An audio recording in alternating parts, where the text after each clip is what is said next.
Ada tempat-tempat yang tidak seharusnya disentuh. Bukan karena pagar, bukan karena larangan manusia, tapi karena sesuatu yang jauh lebih tua telah lebih dulu bersarang di sana. Di pelosok desa yang sepi, tersembunyi sebuah tanah keramat. Tidak ada yang berani membangun di atasnya. Tidak ada yang berani melangkah tanpa izin. Orang-orang hanya menyebutnya dengan satu nama, tempat yang dijaga. Konon, siapapun yang melanggar batasannya akan membawa pulang sesuatu yang tidak pernah mereka undang. Bukan hanya bayangan, bukan hanya mimpi buruk, tapi sesuatu yang terus mengikuti sampai nafas terakhir. Malam ini, kita akan memasuki kisah tentang satu kesalahan kecil, satu langkah tanpa izin, dan satu nama yang seharusnya tidak pernah dipanggil. Matikan lampu, dengarkan baik-baik, karena setelah ini, tidak semua yang kembali adalah manusia. Desa Wonosari selalu terlihat biasa di siang hari. Sawah hijau membentang luas, suara jangkrik terdengar pelan, dan angin menggerakkan dedaunan seperti bisikan alam yang tak ingin didengar. Namun, semuanya berubah ketika matahari tenggelam. Di ujung desa, ada sebuah jalan kecil yang tidak pernah tertera di peta. Jalan setapak itu ditumbuhi semak liar, ditutupi kabut tipis, dan jarang dilalui siapapun. Bukan karena rusak, tapi karena warga sekitar takut melintas di sana. Mereka menyebutnya Jalan Keramat. Ardi pertama kali mendengarnya dari kakeknya. Jangan pernah lewat sana kalau abis maghrib, pesan sang kakek suatu malam. Bukan cuma binatang yang bangun saat itu. Ardi tertawa waktu itu, menganggapnya hanya cerita orang tua untuk menakut-nakuti. Tapi malam ini, karena jalan utama sedang ditutup akibat longsor, ia tak punya pilihan lain. Kabut turun lebih cepat dari biasanya. Langit tampak seperti sedang menahan nafas. Saat kakinya menginjak tanah Jalan Keramat itu, hawa dingin tiba-tiba menjalar dari telapak kaki hingga ke tengkuk. Bau tanah basah bercampur dengan aroma sesuatu yang amis. Langkah pertamanya pelan, langkah keduanya lebih berat, dan ketika ia melangkah untuk ketiga kalinya, ia mendengar suara langkah lain di belakangnya. Padahal, tak ada siapapun yang masuk setelah dia. Suara langkah itu tidak mengikuti. Ia justru terdengar terlalu dekat.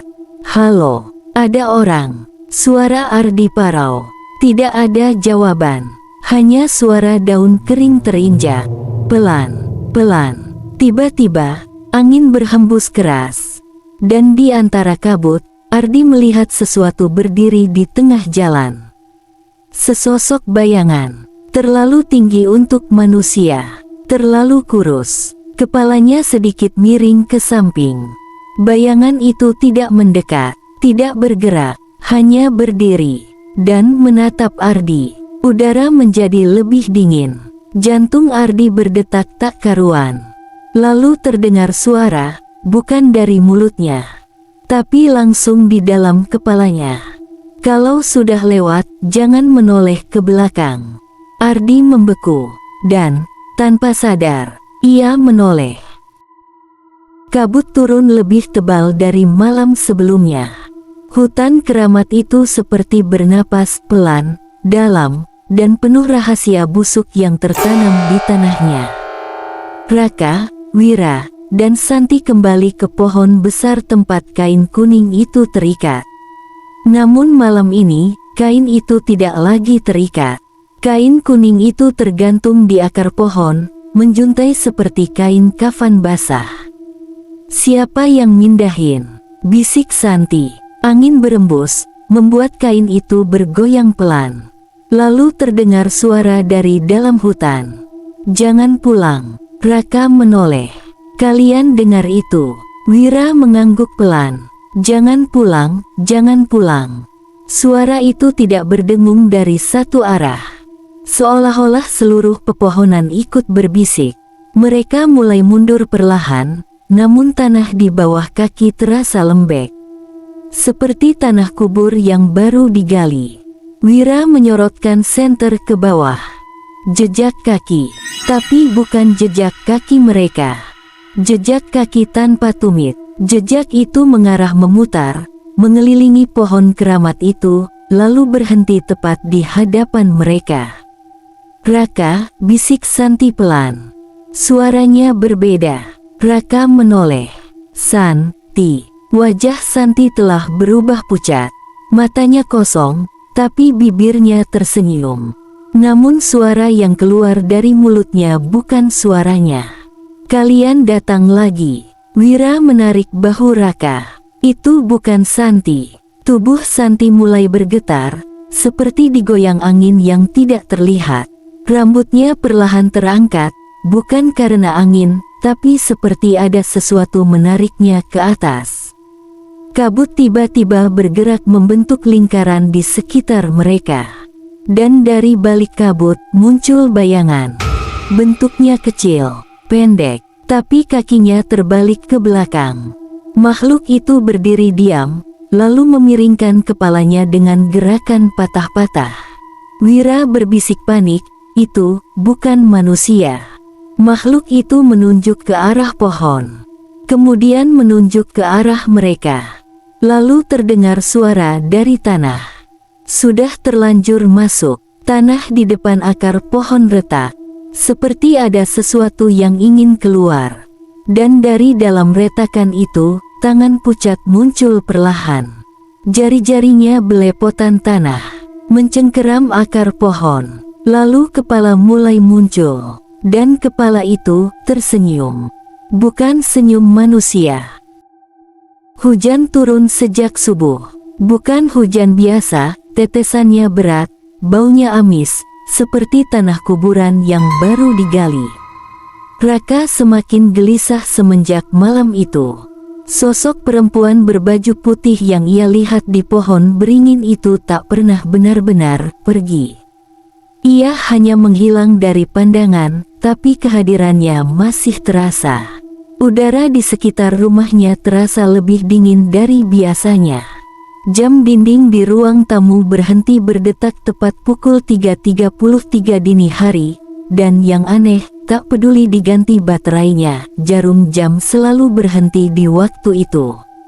Seakan waktu di rumah itu tidak diizinkan lewat. Siang hari, Raka memutuskan kembali ke makam keramat. Bukan karena berani, tapi karena tidak ingin dihantui rasa penasaran. Tanah di sekitar makam berubah becek. Bau kemenyan bercampur tanah basah membuat dadanya mual. Ia berdiri tepat di depan pohon beringin itu. Angin berhenti. Daun tidak bergerak. Semua sunyi. Raka berbisik, "Kalau memang ada yang menjaga tempat ini, tunjukkan diri." Detik berlalu. Lalu, tanah di depan kakinya bergetar kecil. Seperti ada sesuatu yang bergerak dari dalam. Grur, kerek, kerek.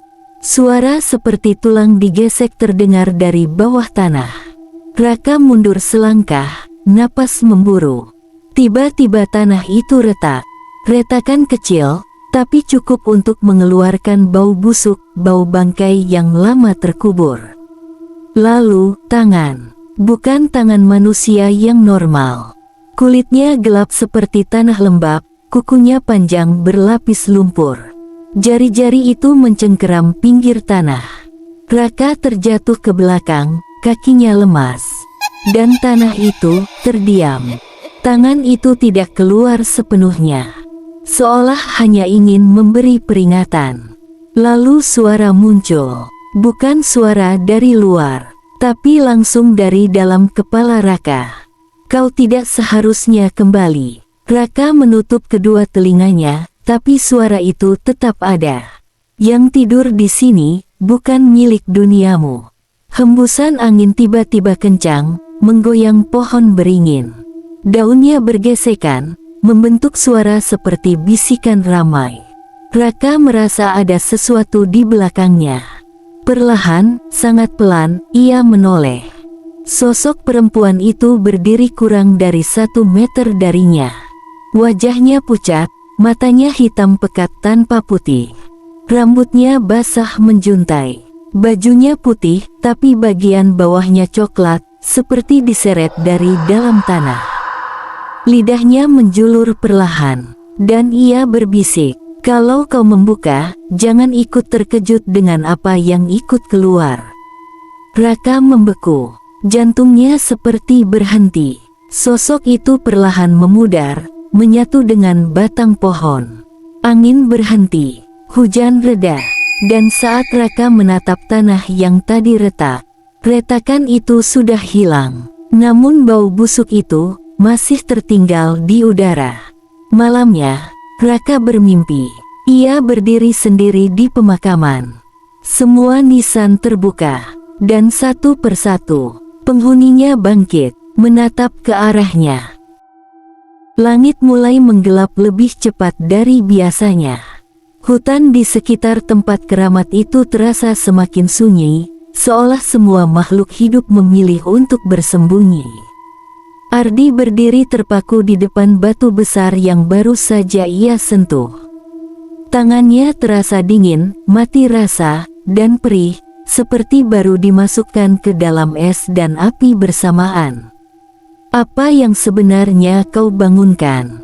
bisiknya pada dirinya sendiri. Angin tiba-tiba berhenti berhembus. Daun-daun kering di tanah terhenti di tengah gerak, seperti waktu membeku. Lalu dari arah semak belukar, terdengar suara decitan pelan. Kreet, kreet, langkah. Bukan langkah manusia. Terlalu ringan, terlalu lambat. Aroma tanah basah bercampur bau busuk seperti bangkai mulai menyeruak. Ardi mundur selangkah, dan saat itulah ia melihatnya. Di balik pohon besar, ada sosok hitam. Terlalu tinggi untuk manusia. Terlalu kurus untuk makhluk hidup. Tangannya menjuntai panjang, hampir menyentuh tanah. Lehernya miring, seperti patah. "Ada yang menyentuh milikku." Suara itu bukan terdengar dari telinga Ardi, tapi dari dalam kepalanya. Jantung Ardi hampir berhenti. Aku tidak bermaksud." Suaranya tercekat. Sosok itu bergerak 1 langkah ke depan. Tidak melangkah, lebih seperti meluncur. Larangan telah dilanggar. Tanah di sekitar batu besar itu mulai retak. Bukan seperti gempa, tapi seperti ada sesuatu yang mendorong dari dalam tanah. Pak Rahmat tiba-tiba muncul dari balik semak. "Jangan bergerak, Ardi." Ardi menoleh dengan wajah panik. "Pak, ada sesuatu." Pak Rahmat mengangkat tangannya, memberi isyarat agar Ardi diam. "Jangan jawab dia. Jangan lihat matanya." Ardi ingin bertanya, tapi mulutnya terasa berat seperti terkunci. Sosok hitam itu menoleh ke arah Pak Rahmat. Penjaga lama masih bernafas. Pak Rahmat merogoh kantongnya, mengeluarkan bungkusan kain hitam. Ia membuka kain itu perlahan. Di dalamnya ada pisau tua berkarat. Ukirannya aneh, bukan huruf, bukan simbol yang bisa dikenali. Ia menusukkan ujung pisau ke tanah. "Jangan terusik wilayah ini," ucap Pak Rahmat pelan tapi tegas. Tanah bergetar makin kuat, retakan semakin lebar. Sosok itu tertawa, tapi tidak ada suara tawa. Hanya sensasi sakit di telinga Ardi. "Kalian terlambat." Tiba-tiba, batu besar itu retak. Garis hitam muncul di permukaannya. Seperti sesuatu sedang mencoba keluar dari dalam batu tersebut. Pak Rahmat langsung menarik lengan Ardi. "Lari, sekarang." Namun sebelum mereka sempat berlari, tanah di bawah kaki Ardi ambles. Ia terjatuh, masuk ke dalam kegelapan. Lubang itu menutup perlahan di atasnya. Dan suara sosok itu bergema. "Sekarang, kau milikku." Langit sore itu berwarna pucat, seolah-olah matahari enggan sepenuhnya tenggelam. Raka, Dimas, dan Pak Arman berdiri mematung di tepi tanah keramat yang telah mereka gali sejak pagi. Lubang itu kini tampak salah. Lebih dalam dari yang mereka gali. Lebih lebar dari seharusnya. Pak Arman berbisik pelan, nyaris seperti berbicara pada tanah. Ini bukan lubang, ini pintu. Angin berhembus dingin, membawa aroma busuk tanah lama, bau yang tidak alami, seperti tanah yang selama puluhan tahun menyimpan sesuatu yang membusuk. Raka menyorotkan senter ke dalam lubang. Cahaya itu menyentuh sesuatu yang membuat napasnya berhenti. Bukan batu, bukan akar, tapi kain lusuh berwarna putih. Kain kafan, gumam Dimas. Tapi bentuknya tidak seperti kain kafan yang biasa. Itu tampak lebih tebal, menggumpal, seperti membungkus sesuatu. Tiba-tiba, plap, plap, plap. Terdengar suara seperti tetesan air. Tapi bukan dari atas. Dari dalam lubang. Pak Arman langsung mundur satu langkah. Itu bukan air. Dimas menelan ludah. Kalau bukan air. Belum selesai kalimatnya, bau anyir menyengat naik ke permukaan. Bau besi. Bau darah. Raka menutup hidung. Tanah nggak mungkin bau begini. Pak Arman menggenggam tasbihnya erat. Tanah yang pernah minum darah akan terus ingat rasa itu. Angin mendadak berhenti. Hutan di sekitar mereka sunyi total. Tidak ada suara burung. Tidak ada suara serangga. Seolah semua makhluk hidup sedang menahan napas. Dari dalam lubang terdengar isakan. Pelan. Sangat pelan. Dimas spontan mundur. Itu suara manusia. Isakan itu terus berulang. Tangis tertahan. Tangis seseorang yang lama terpendam. Raka berlutut pelan di tepi lubang. Siapa di sana? Isak tangis itu berhenti. Lalu, suara yang menjawab bukan suara manusia. Dalam, serak, basah. Kenapa kalian buka lagi? Tiba-tiba tanah di sekitar lubang sedikit retak. Rambut Raka berdiri semua. Dimas berteriak, tutup lubang itu sekarang. Tapi kaki mereka seperti tertanam ke tanah. Suara itu kembali terdengar. Lebih dekat, lebih marah. Aku sudah ditanam. Aku sudah diam. Kenapa kalian datang? Tanah di dasar lubang bergerak. Kain putih itu menggelembung. Seolah ada sesuatu di dalamnya, mencoba bangun. Pak Arman jatuh berlutut. Wahai penunggu, kami hanya ingin membersihkan, kami tak berniat mengganggu.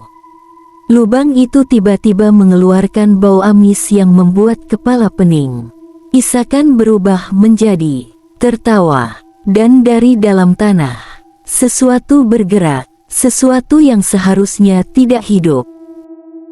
Malam turun pelan di atas hutan kecil yang mengelilingi tempat keramat itu. Kabut mulai menggantung rendah, seolah tanah sedang menghembuskan napas busuk dari perutnya. Arif berdiri di depan pohon besar yang dikeramatkan warga sekitar. Akar-akar tuanya menjalar ke permukaan tanah seperti ular mati yang membelit batu nisan. Ia baru sadar sesuatu yang membuat tengkuknya dingin. Air yang ada di mangkuk sesaji di bawah pohon itu bergerak. Bukan karena angin, bukan karena getaran, tapi seperti ada yang meniup dari dalam. Ini pasti cuma sugesti, gumam Arif, meski tangannya gemetar tanpa bisa dicegah. Lampu senter di tangannya mulai berkedip. Sekali, dua kali, dan mati. Gelap menelan semuanya. Udara berubah berat, seperti menarik napas saja terasa menyakitkan. Lalu, suara langkah, krak, krik, krak, ranting patah, daun diinjak. Arif menoleh, nyawanya seolah ditarik keluar tubuhnya pelan-pelan. Di balik kabut, ada sesuatu berdiri. Tidak sepenuhnya terlihat, tapi bentuknya salah. Badannya terlalu panjang, kepalanya miring ke satu sisi, seolah lehernya patah. Rambutnya menjuntai sampai menutupi wajah. Tubuh itu tidak berjalan. Ia meluncur, tanpa suara langkah, tanpa daun bergerak. Saat semakin dekat, Arif bisa melihat sesuatu yang membuat dadanya seperti diremas. Kakinya tidak menyentuh tanah, menggantung beberapa senti di atas rumput. Arif mencoba mundur, tapi kakinya seperti tertanam di tanah.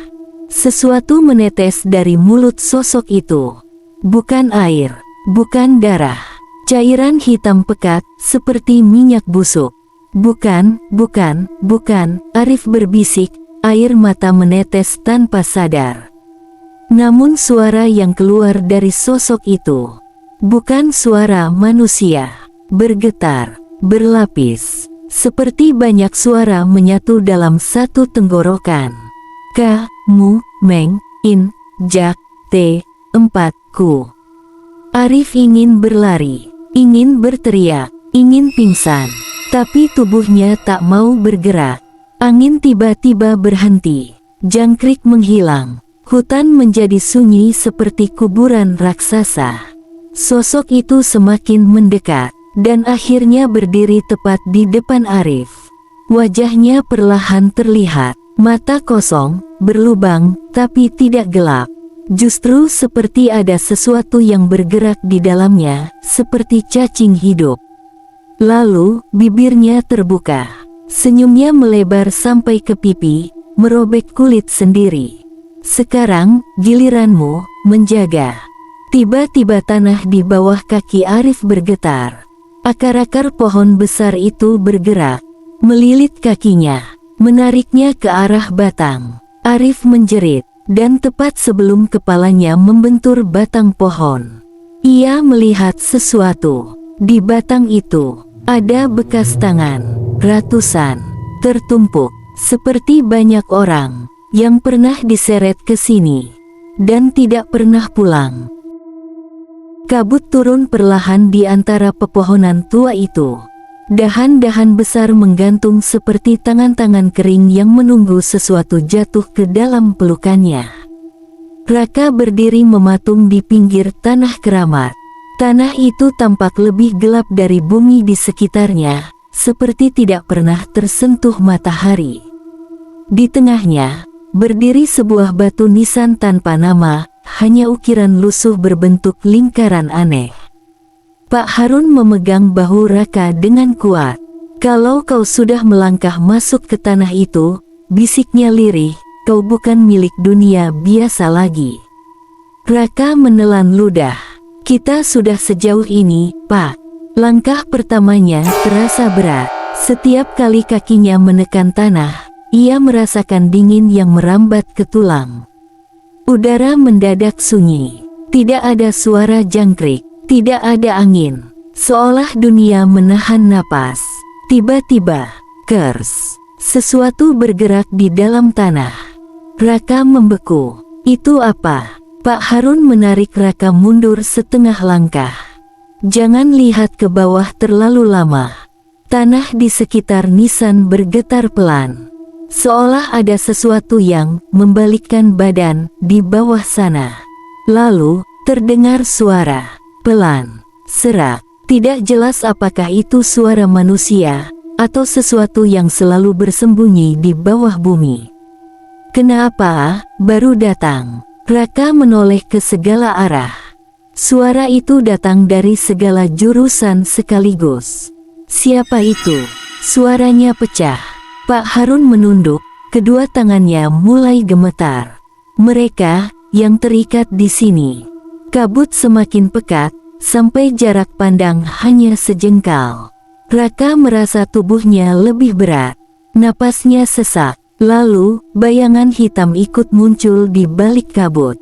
Banyak, terpaku, tidak bergerak, tapi berdiri melingkar. Di sekeliling Raka, salah satu bayangan itu melangkah maju.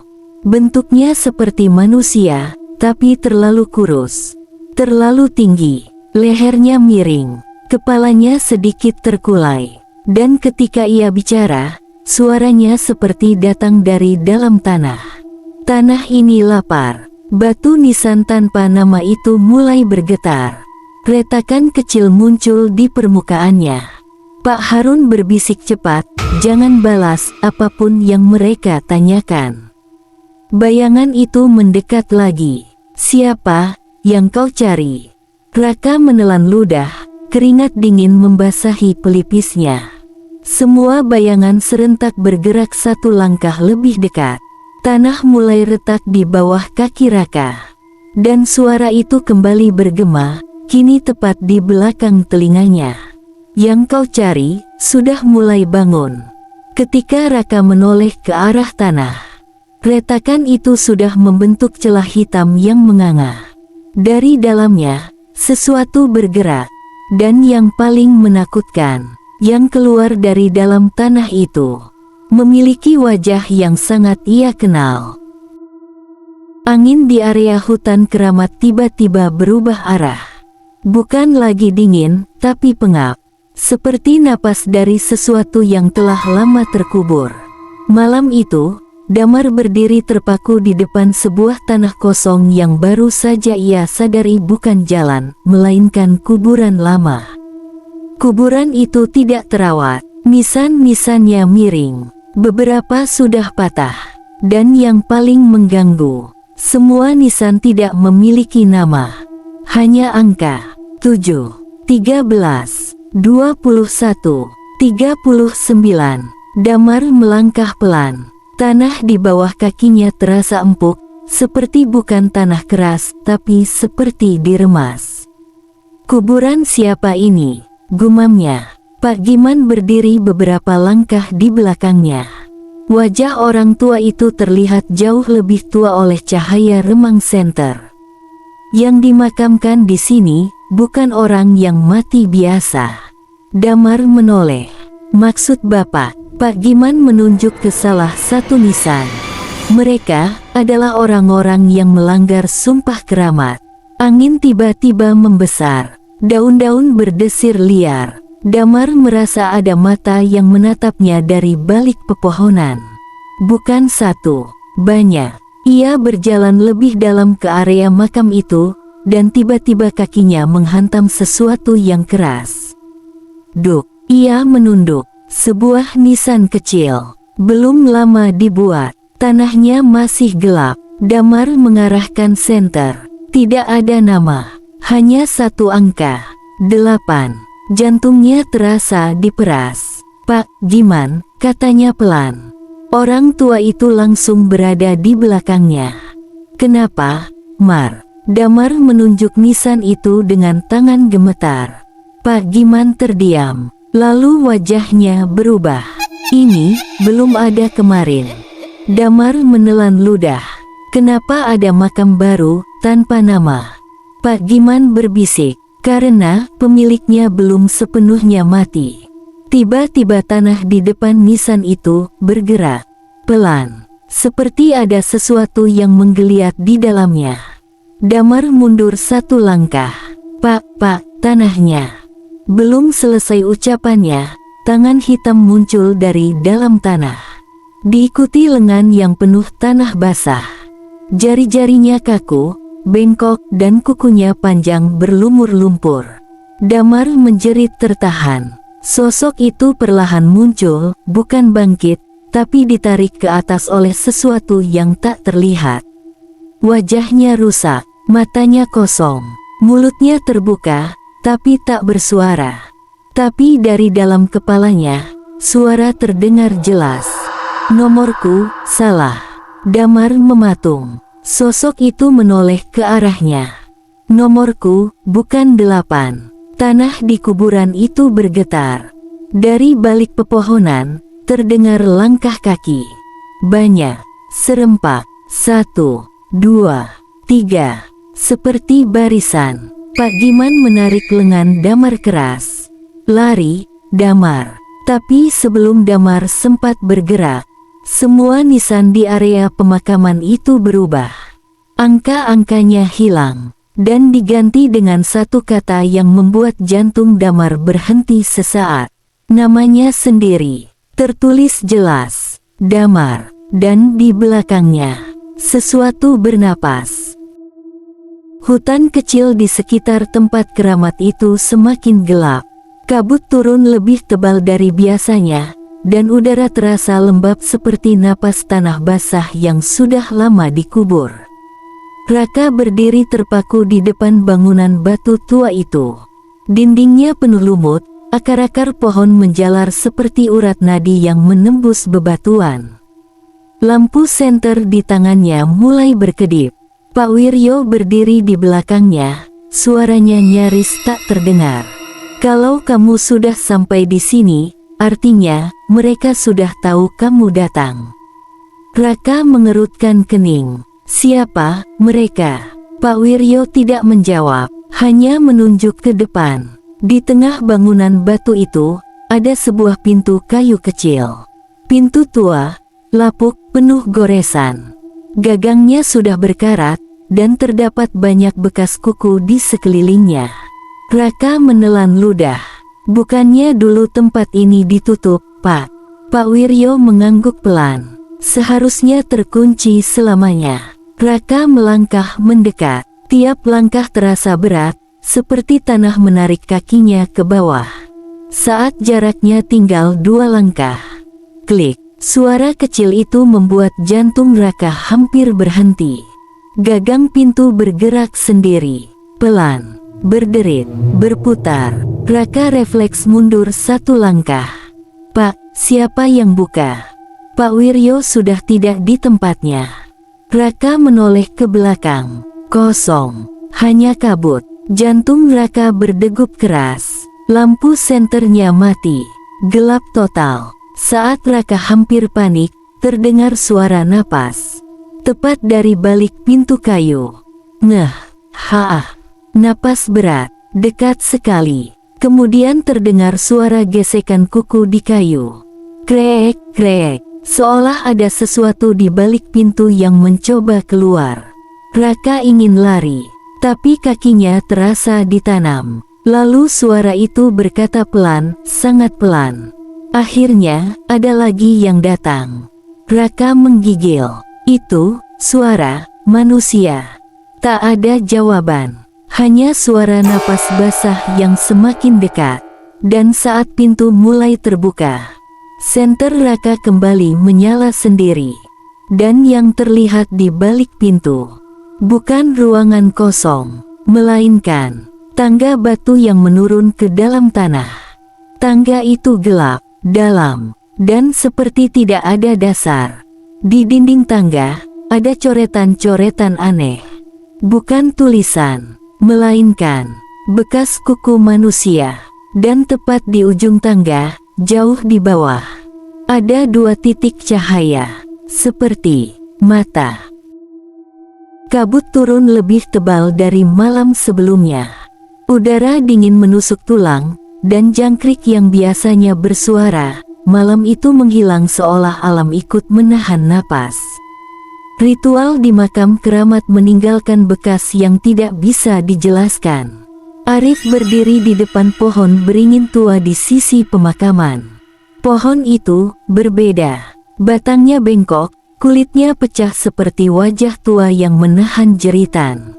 Dan di sanalah dia melihatnya. Di batang pohon itu, ada bekas telapak tangan kecil.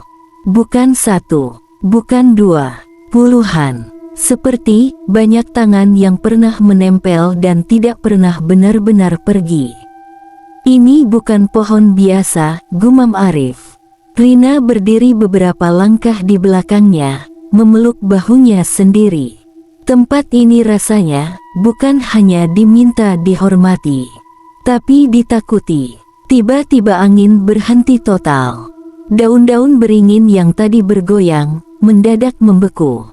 Dan dari balik batang pohon itu, muncul suara, pelan, parau, seperti seseorang berbicara dari dalam tanah. Kenapa kau kembali? Arif refleks menyalakan senter. Cahaya menyapu pohon itu. Tidak ada siapa-siapa. Tapi suara nafas tetap terdengar. Lebih dekat, lebih basah, lebih lapar. Rina terisak. Arif, itu dari dalam pohon. Terdengar suara retakan pelan.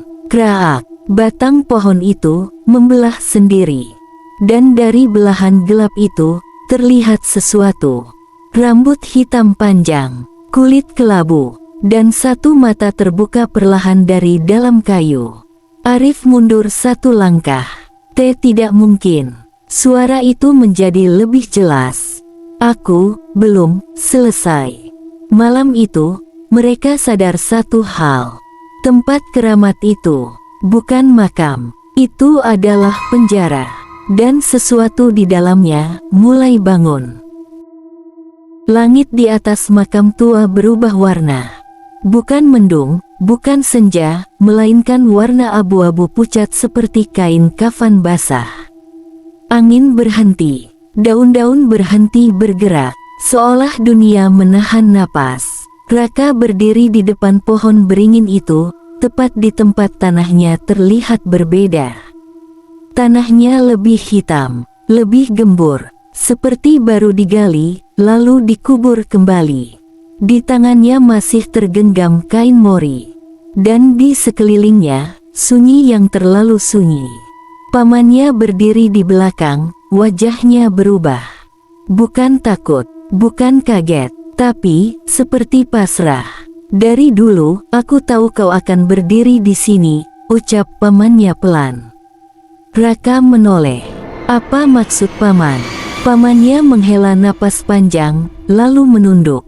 Tempat ini bukan sekadar keramat. Ia melangkah mendekat dan menunjuk ke tanah hitam di depan Raka. Ini pintu. Raka terdiam. Pintu kemana? Pamannya menjawab tanpa ragu. Ke sesuatu yang tidak pernah benar-benar mati. Tiba-tiba, tanah itu bergerak. Bukan ambles, bukan longsor, tapi bergelombang. Seperti ada sesuatu yang bergerak di bawahnya. Raka mundur satu langkah, jantungnya menghantam dadanya sendiri. Paman, ada apa di bawah sana? Pamannya menatap tepat ke mata Raka. Bukan apa, katanya pelan. Tapi, siapa? Angin tiba-tiba berhembus kembali. Pelan, dingin, membawa bau tanah basah dan bunga kamboja busuk. Dan saat Raka menunduk menatap tanah itu lagi, ia melihat sesuatu yang membuat darahnya berhenti mengalir. Bayangannya tidak mengarah ke belakang. Bayangannya mengarah ke tanah. Seolah ada cahaya dari dalam bumi yang menyinarinya. Pamannya berbisik, kalau gerbang ini dibuka, yang keluar bukan arwah. Raka menelan ludah. Lalu, apa? Jawaban pamannya saat itu hampir membuat Raka runtuh. Yang keluar adalah yang pernah dikunci oleh dunia. Dan saat itu, tanah di bawah kaki Raka mulai retak. Malam turun lebih pekat dari biasanya. Hutan di sekitar tempat keramat itu tidak lagi terasa seperti hutan, melainkan seperti ruangan tertutup tanpa langit. Udara menjadi berat, nyaris tak bisa dihirup. Bahkan suara serangga pun menghilang. Raka berdiri di depan batu nisan tua yang selama ini tertutup rimbunan akar. Kini akar-akar itu bergerak perlahan, seolah benda itu sedang bernapas. Dan di belakangnya, 5 temannya berdiri tanpa suara. Tidak ada yang berbicara. Tidak ada yang berani bergerak. Lampu senter hanya mampu menerangi beberapa meter ke depan. Selebihnya, hitam, pekat, dan terasa mengamati. Raka menelan ludah. Pak Juru Kunci bilang, kalau gerbang ini dibuka, kita nggak bisa balik. Tak ada jawaban. Tiba-tiba tanah di sekitar batu nisan itu retak halus. Suara retakan itu pelan, tapi jelas. Kraak, seperti tulang tua yang patah. Lalu, dari dalam tanah, terdengar suara pertama sejak mereka datang. Bukan suara manusia, lebih seperti bisikan banyak mulut yang disatukan. Kalian tidak datang, kalian dipanggil. Lutut Raka hampir lemas. Bayangan mereka berenam, memanjang ke arah batu nisan. Bukan karena cahaya, Tapi karena bayangan itu berjalan sendiri, akar-akar pohon mulai bergerak, menjalar ke arah kaki mereka, melingkar perlahan tapi pasti. Bukan mengikat, tapi seperti memastikan mereka tidak lari. Salah satu dari mereka mulai menangis pelan. Namun air mata itu jatuh ke tanah, dan langsung meresap, seolah tanah itu haus. Batu nisan tua itu mulai bergetar. Di tengah permukaannya yang hitam, muncul retakan baru. Retakan itu membentuk bentuk yang menyerupai pintu. Sebuah pintu batu yang tidak mungkin ada. Lalu suara itu kembali, kini lebih dekat, lebih penuh, lebih hidup. Gerbang tidak dibuka oleh kalian, tapi oleh yang tinggal di dalam. Tiba-tiba, salah satu dari mereka menjerit. Lampu senter diarahkan ke sumber suara. Dan di sana, mereka melihat sesuatu yang membuat jantung hampir berhenti. Bayangan mereka di tanah berdiri terpisah, menghadap mereka, dan tersenyum. Udara tiba-tiba menjadi sangat dingin. Seolah sesuatu telah membuka mata, dan di balik batu nisan yang retak itu, terdengar suara ketukan dari dalam. Tok, tok, tok. Dari sisi yang seharusnya tidak ada siapapun. Gerbang itu telah diketuk dari dalam. Kabut turun lebih tebal dari sebelumnya. Bukan cuma dingin, kabut itu terasa berat, seperti ada beban yang menggantung di udara. Daun-daun pohon bergerak tanpa angin. Tanah lembab mengeluarkan bau anyir yang tak biasa. Raka berdiri di depan pohon keramat yang sejak awal menjadi pusat gangguan itu. Pohon itu kini tidak lagi tampak seperti pohon. Batangnya menggelembung, urat-urat hitam menyembul dari kulit kayunya seperti pembuluh darah raksasa. Akar-akar besarnya terangkat dari tanah, melengking seperti tangan yang siap mencengkeram. Pak Darto berdiri di sampingnya, wajahnya pucat pasi. Ini bukan lagi sekadar tempat keramat, bisiknya. Ini gerbang. Tanah bergetar pelan. Batu nisan retak. Air di selokan beriak tanpa sebab. Lalu terdengar suara. Bukan dari luar. Bukan dari angin. Tapi dari dalam pohon itu sendiri. Siapa yang memanggil? Raka menelan ludah. Napasnya tercekat. Ia teringat semua yang terjadi. Orang-orang yang hilang, bayangan-bayangan aneh, suara langkah di atap rumah, mimpi buruk yang terasa terlalu nyata. Bukan kami, ucap Raka, hampir berbisik. Tanah di sekitar akar mulai membuka. Retakan memanjang, membelah tanah seperti mulut raksasa. Dari celah itu keluar kabut hitam pekat, lebih pekat dari malam. Dan dari dalam kegelapan itu, sesuatu bergerak. Bentuknya tidak sempurna. Tulang yang terlalu panjang, bahu yang tidak sejajar, leher bengkok seperti pernah dipatahkan lalu dibiarkan tumbuh salah. Matanya hitam seluruhnya. Bukan bola mata, tapi seperti lubang. Perjanjian telah rusak, katanya. Suara itu tidak masuk ke telinga, tapi langsung masuk ke kepala. Pak Darto gemetar. Mereka tidak memberi sesajen lagi, mereka melupakanmu, katanya penuh dosa. Makhluk itu melangkah keluar dari akar pohon. Tanah di bawah kakinya menghitam. Dan kau membuka namaku kembali. Udara tiba-tiba berubah panas. Angin berputar seperti pusaran kecil di sekitar pohon. Pohon itu retak. Dari celah batang muncul simbol-simbol kuno yang menyala merah. Raka merasakan tubuhnya berat, seperti ada ratusan tangan tak terlihat menahan bahunya. Makhluk itu mendekat padanya, sangat dekat. Ia bisa mencium bau tanah busuk dan sesuatu yang lebih tua, lebih rusuk. Satu jiwa harus menggantikan segel. Pak Darto berteriak putus asa. Jangan dia. Aku saja. Makhluk itu berhenti, menoleh perlahan. Kau datang terlalu lambat. Tanah tiba-tiba amblas. Pak Darto terseret ke dalam retakan. Akar-akar pohon bergerak seperti ular dan melilit tubuhnya. "Tolong, jangan!" suaranya pecah. Raka mencoba menarik tangannya, tapi tanah menjadi seperti lumpur hidup. Makhluk itu mengangkat tangannya, dan akar-akar itu menarik Pak Darto masuk ke dalam batang pohon. Jeritannya terputus di tengah. Sunyi. Kabut mendadak berhenti bergerak. Pohon itu kembali diam. Akar-akar kembali masuk ke tanah. Retakan menutup seperti tidak pernah ada apa-apa. Raka terjatuh ke tanah, terisak tanpa suara. Makhluk itu sudah hilang. Yang tersisa hanya pohon tua yang tampak normal. Namun di batangnya sekarang ada wajah. Wajah Pak Darto terpahat di dalam kayu. Matanya terbuka, mulutnya terbuka, seolah ia masih berteriak dari dalam sana. Dan di kejauhan, kabut belum benar-benar pergi. Ia hanya menunggu.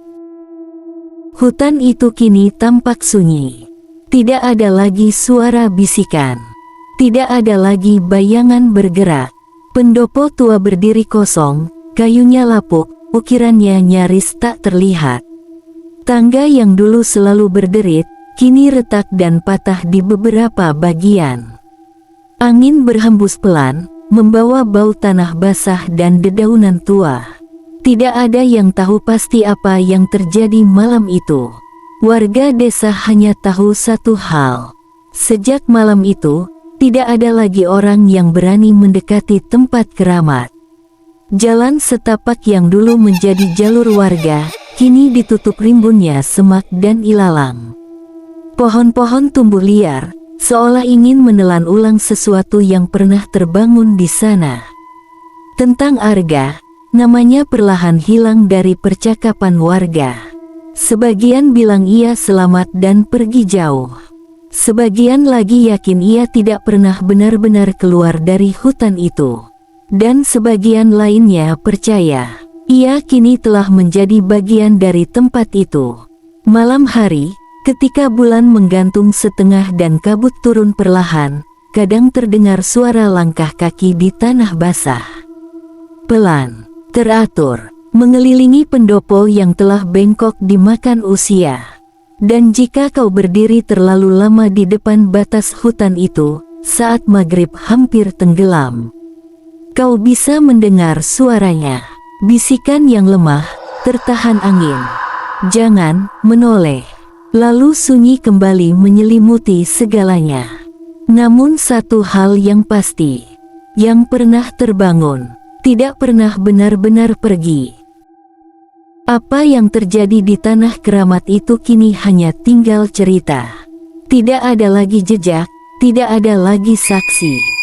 Kecuali mereka yang pernah berdiri terlalu dekat dengan batas dunia lain. Arif menghilang tanpa kabar. Tidak ada makam, tidak ada jenazah, tidak ada tanda kehidupan.